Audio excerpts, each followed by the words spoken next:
Jeez. Hello, everyone. Lovely to see you. We have a bit of a Diageo takeover today, I see, which is very exciting, and we're going to be going basically from socialization to maybe the opposite of socialization, which is scrolling through Instagram all day looking at influencers, which is my favorite topic. So I'm Caspar. I've been a creator for 15 years. And I'm co-founder of Influencer and Chief Vision Officer, which sounds like a very fun title because it is. I get to do these kinds of things a lot. So appreciate you all being here today. I'm joined by an incredible panel, and we're going to be talking about the evolution of influencer marketing, which you might be like, has there been an evolution? It's just a new thing, but there has. It's been around, for me at least, since 2010, but it's actually started probably a few years before that.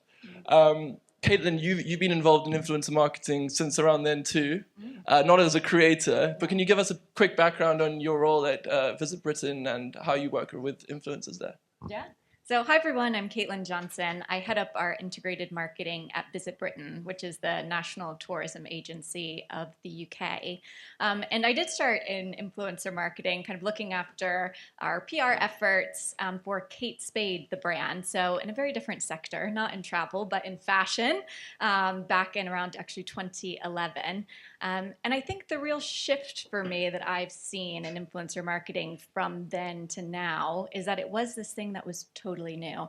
It's that over here on the side, very much in silo, when we started to just dabble in inviting influencers for us to different press previews and fashion shows and seeing, would they be posting about the brand on their socials? Could we drive some talkability through what they were posting? And now it's very much an intrinsic part of what we do. And it's really part of that multi-marketing mix. That's what we love to hear. Yes. Love that. So Samantha, you've also been in this game for a long time. Can you give us a bit of your background and also maybe, can you remember your very first experience with an influencer? Was it annoying? Was it great? How was it? So I've been in PR really for like 20 odd years now. And I think as long as influencers have been around, we've obviously used them in terms of connecting with audiences. In Diageo, I've been in Diageo 10 years. And I certainly can see a shift from agency side pre-Diageo, and then obviously kind of even the last 6 months, I think it's kind of exploded. But my first ever interaction, to be honest, I can't remember the very first, but I mean, this is quite shady, but I remember being in an agency, and I'm not going to name the agency, but we used to buy likes.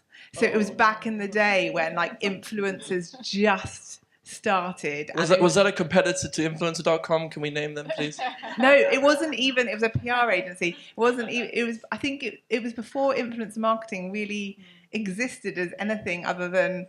Probably talking 15 years ago, where we would literally be like, right, we need to do something on YouTube, and like your client would be like, not sure, and then we'd be like, look, it's really traveling, like it's got 100,000 likes to it, and really, if you actually, and obviously at that point, no one knew anything about it, so they just took it at face value versus actually understanding where in the world those likes were, or fake likes were coming from. So I'd say like I've started from the very depths of like not great influencer marketing to what I hope now is like actually really good influencer marketing. Yeah. So there's lots of dodgy stuff going on back then. Exactly. When I was 16, I was living in South Africa. I had about 5 viewers, and I created 15 accounts. So I times my viewership by 3. Yeah. And it was great. But yeah, since then we've cleared up our game and doing it above board. Caitlin, back then, measuring success, was it kind of just like a PR afterthought, and you kind of just hoped it would work, and you bit of YOLO, I guess. Whereas today, well, maybe it wasn't the case. Like, was that the case? And if it was, how has it kind of changed today, now that it's a serious business? Well, I think we had to be really careful back in the day because we had people who were buying likes and creating multiple accounts. So hey, I wasn't a brand. I was just a little boy in South Africa. It's fine. So, but I think it's fair to say we didn't really have the kind of measurement capabilities that we have today. Back then, how I was measuring kind of influencer success was just through kind of press clippings almost. So we were taking what influencers were posting socially and being able to share those snaps around the organization, looking at long form content that was coming through on blogs, which were big back then. Being able to share, what were the unique visitor counts, and that was what we were sharing. So we were really including it as very much part of the earned PR program, sometimes talking about the reach and engagement, but hardly. And I think that has really shifted, because now we are using, greater digital marketing metrics to evaluate success and looking at different opportunities to see how influencers are actually kind of shaping brand perception and actually behavior change for an organization. We're going to get onto those kind of measurement and ROI, brand impact things in a bit. They're my favorite, by the way. But going quickly back to like the early days at Diageo, and you have some great heritage brands. How long did it take to convince those ones versus maybe the kind of slightly more innovative companies or brands within the group to do it? I think it's still an education process. Like, I don't think there's a stop and a start. Like, I think we've evolved as creative marketing's evolved. I'd say the big shift in the last 12 months has gone from it being a really kind of tactical activation. So almost like you fully fund your media, you fund your C&E, well, we call it C&E, essentially PR. And then, you've got some budget aside and you'll do some creative work, or it might be you've got a new product out and you might want to do some creative work. And then you might have a bit of paid media, you might boost that content. Is that what you're talking about today? No. Okay, back then, good. I was going to say, we need to change that. So I think we were very tactical with how we did creative marketing, whereas I say even in the last 12 months, we've seen a huge shift where actually we're working directly with our media agency. We're understanding where in the funnel creative marketing needs to play. We need to kind of then go to our creative marketing agency, recruit creators that are going to work against, the job to be done, and then really integrate that content into the paid media mix. So it's no longer let's boost a bit of content, but it's actually kind of going, yes, we've got our brand out assets, but we've also got all of these creator assets. Like, let's see which assets are performing best, and then put the paid behind. So it's a complete shift in the way we've approached it. And I honestly think that's mainly been the last 12 months. Yes, it's evolved slowly over that time, but I think the big shift in perception around creators being a paid channel has really come through in Diageo anyway in the last 12 months. And I don't think there's been a big differentiation between the big brands like Guinness and the smaller brands, because essentially it's one company and we've got, the same methodology really internally of how we approach creators. What I'd say the big difference is there are brands like Guinness where there's a huge amount of user-generated content anyway, versus the smaller brands. So there's been, again, a bit of a learning of like, well, when a brand like Guinness, we've got so many people talking about it organically, what is the role for creators in that sense, and where do we use them? Versus a smaller brand, which, yes, might rely more on creators to do the full job across the funnel. So it's kind of less specific. Yeah, it's really interesting. I think one thing you touched on there was around, doubling down on what works and putting paid spend behind that. And I think you're almost seeing this venture capital approach to influencer marketing when it comes to like, don't start with like 3 creators and spend a lot of money on them. Start with like 30 to 50, find out which ones work, and then go from there. I guess when it comes to long-term ambassadorship programs, if that's something you do, how do you go about choosing those ones? Because that's a big investment, that's a big risk. Is it that you start off with a big group and then which ones work, you maybe work with again? Or do you just go, hey, I'm going to go with this person, I really like them, let's see if it plays out? At Visit Britain, we actually haven't done that many long-term kind of ambassador-style partnerships. But I think if we were to, and we are certainly looking at that, I really like something that Rob from PepsiCo said earlier, which is that, great brand partnerships start where each of the two are elevating each other. And I think that can really transcend to influencers as brand partners as well. So I think that's where it comes down to is where is that compatibility, that value alignment, whether that's starting off with many and trying to pick, which ones are going to be there for the long term, or going smaller pool and expanding. But hopefully more to come from us. Well, I'm a big fan of Britain in general. And so if you ever need... Don't worry about my stats. It's great to know. Let's vibe this one out. Send me all 5 of your profiles. Thank you.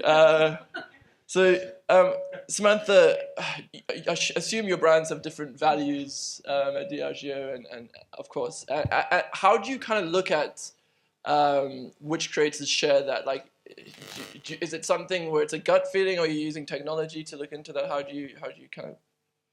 I think first off, we kind of do a lot of social listening. So I think it's understanding who's already talking about your brand, because I think organically, if people are already in love with your brand, use your brand, it's a lot more authentic connection versus kind of shoehorning your brand in. So I think first off, it's just, you know, having a team who are constantly looking at, you know, who our existing creator audiences are.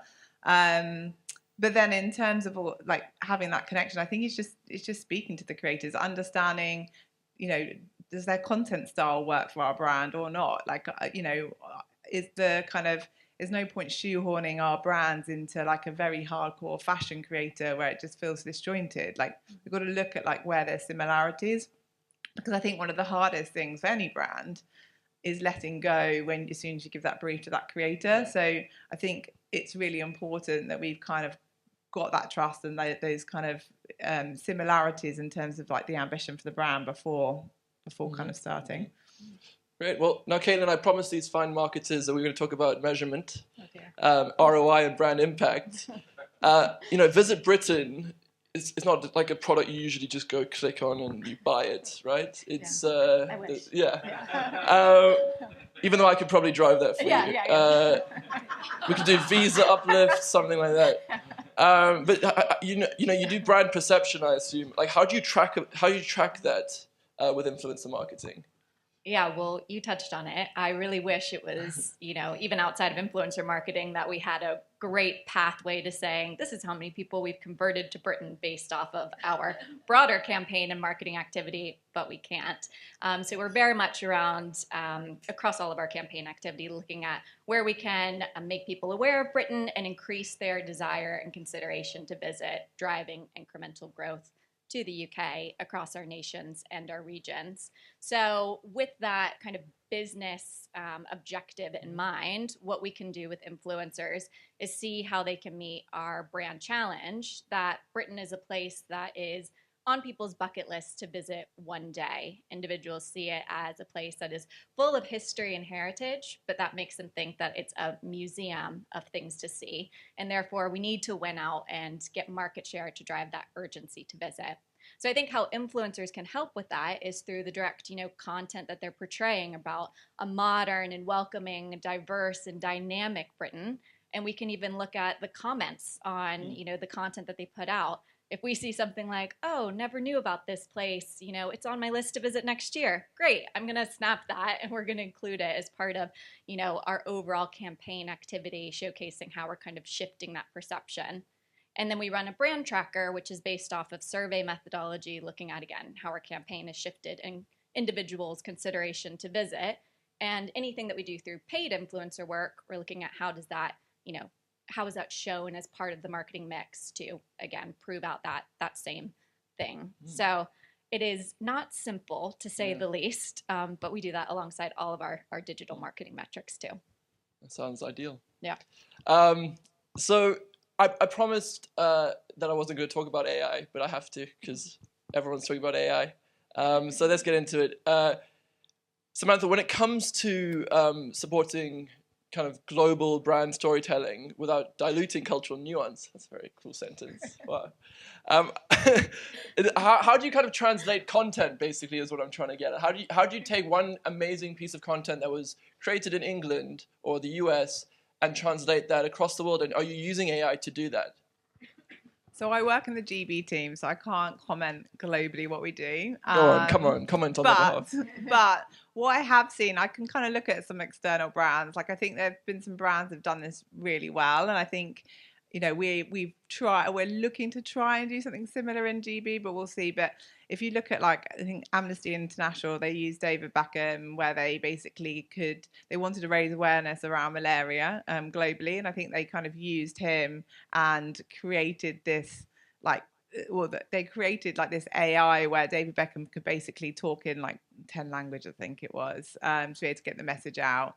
And then there was another one with Lay's with Messi, where they had a partnership with the UEFA Champions League. So they basically were like, how do we do a partnership to kind of promote like watching the game with your friends? And they got Lionel Messi to, it was almost like he appeared in your kind of like WhatsApp chat where you could basically write in messages like, come to my house tonight, like let's bring the crisps, whatever, and like let's watch the game. And then so that was quite clever. Again, I think that was something like 10 different languages again that they managed to kind of do that in. So look, at a global level, I think it's really exciting creatively, potentially, of what's to come. I think there's going to be obviously a lot of mimicking of like those sort of campaigns, and it's quite hard to kind of, well, it's cutting through and doing something new. That's the challenge, right? But I think globally there's going to be a lot more that people can do in terms of getting your kind of brand message out there efficiently and creatively.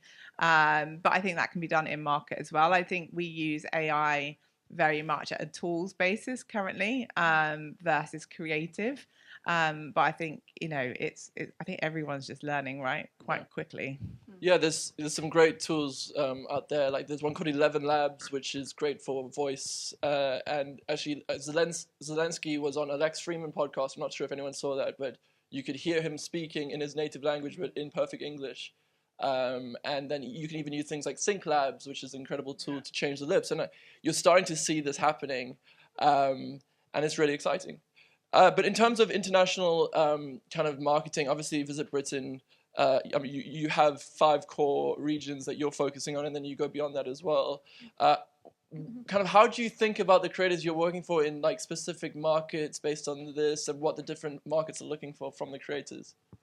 Well, I think something that we use that's AI enabled is certainly like our sourcing, betting, and campaign management tools for influencer recruitment, because there is such a vast pool of influencers, especially across different global markets. We need to be able to find who is the right one that aligns with, you know, proportionately where the markets that we're trying to attract, the kind of similar brand qualities, making sure that there's no kind of reputational risk with other types of brands or content that they've been aligned with. So I think a key way that we make sure that we're choosing the right influencers with such a global presence is that we use tools like Meltwater, who we're working with now, to help do that kind of sourcing, betting, campaign management, and also KPI forecasting for us that's predictive within the system. So it's really very much around how we use AI tools to make us more efficient, more effective, and to get that kind of global reach. Amazing. Now, as a creator, there's always this kind of big question about, you know, how heavy do we want to be briefed? Like, because sometimes brands think they have to give us a script, and sometimes brands give us nothing, and because they think that's like the cool thing to do, just go and do whatever.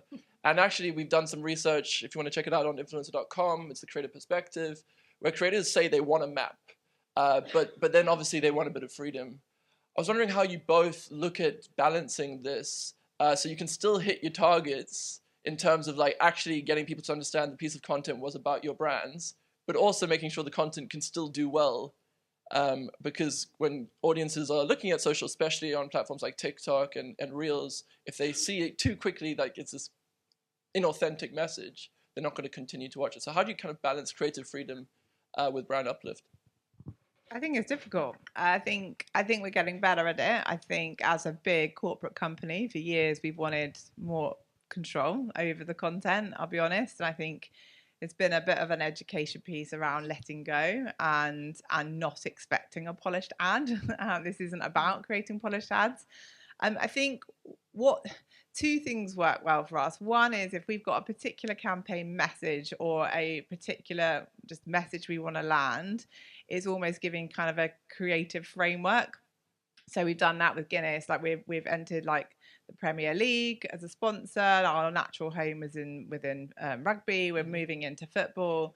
Creators are a way we're kind of connecting authentically with the audience, etc. But it's we've been giving a creative framework around the kind of types of story we want to tell, and then giving that framework to the creators to allow them to adapt that to, you know, what works best for them, versus just going right, you know, one key message, land this.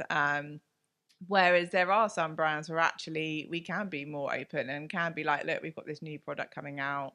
This is the one key message you want to land, go create. So I think it really depends on like the job to be done. But making sure, I think, having a really clear brief, and the biggest lesson we've learned is, and it sounds so simple, but like as a business, understanding what you want the creator to deliver and where in the funnel. So if you're looking at kind of awareness, consideration, and then conversion, like where you want that creator to like deliver, because a lot of the times we used to just go, here's a brief, and and we didn't really know what success looked like. And actually now going, actually we really want to deliver on this part of the funnel, so therefore these are the metrics we need to deliver in terms of brand success.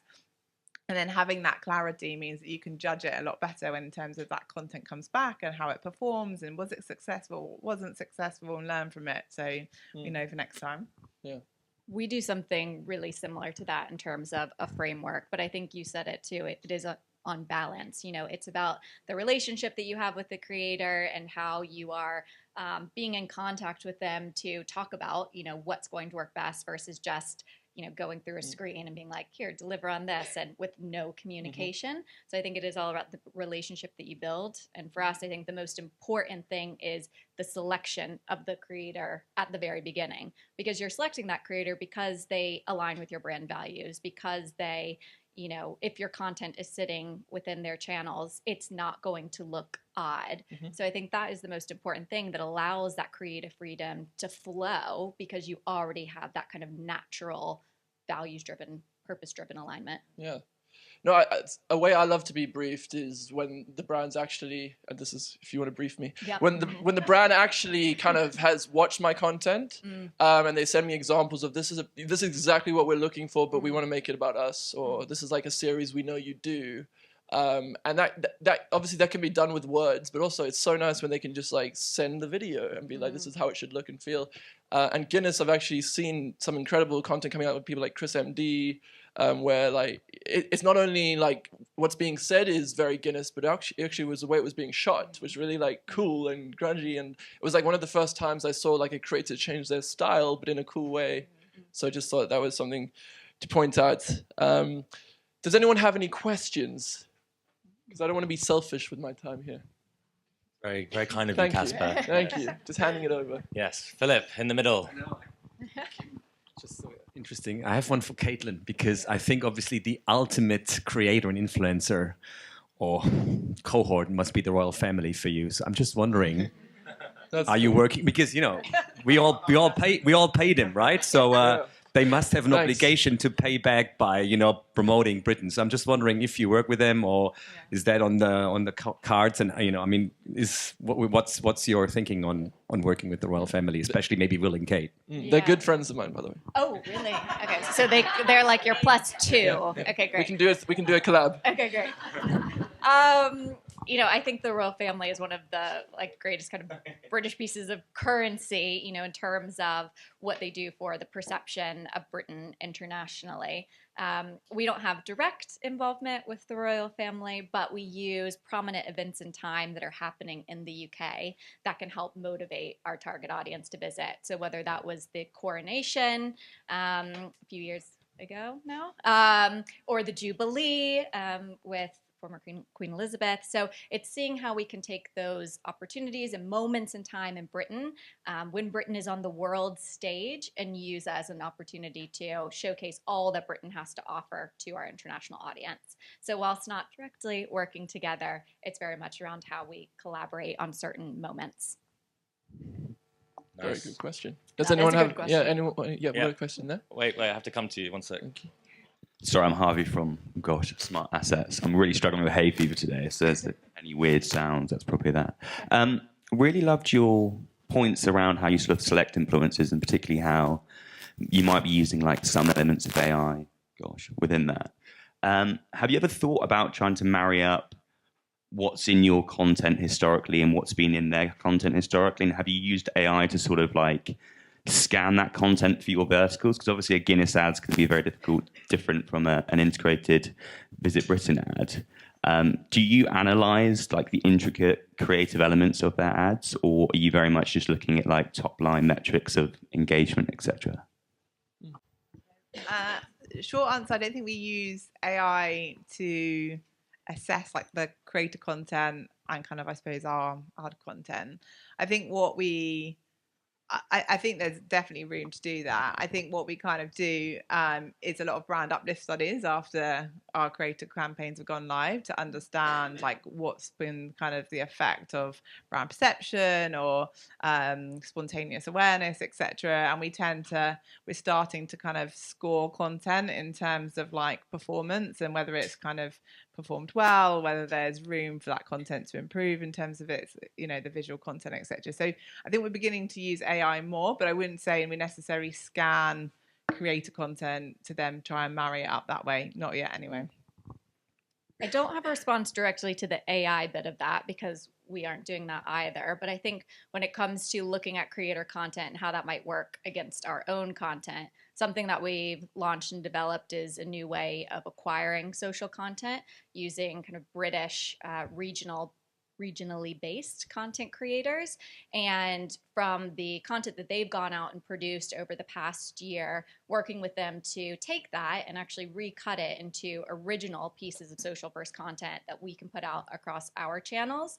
So it's stuff that, has already done quite well on their channels. It's a little bit the best of the best. It shows off our nations and regions and provides that almost insider's guide.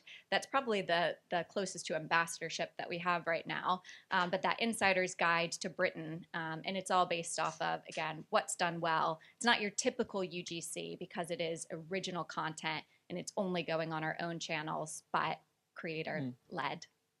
Very cool. So just on that, because something we're looking at a lot for our clients, so thank you for teeing me up for a quick sales pitch, but we basically, there's a company called Mavi, which can understand content at scale. And previously, Google is doing it, Gemini is doing it, ChatGPT are starting to do it, but a lot of it also comes down to pricing because you actually, AI is obviously getting cheaper, but previously it's been very expensive to look at thousands of pieces of content, especially video content. And there's companies like Mavi, so if anyone's interested, check it out. That we'll be partnering with them. And they can allow you to not only look at what's being said in the content, what's actually in the content. It can actually understand it, which is incredible because we used to focus on, the audience look-alike. We used to focus on things like what's in the comments, what's in the description, but now we can actually focus on not only what's being said in the video, but what's actually happening and does that match up. So we're going to be doing stuff like that if you guys want to work with us.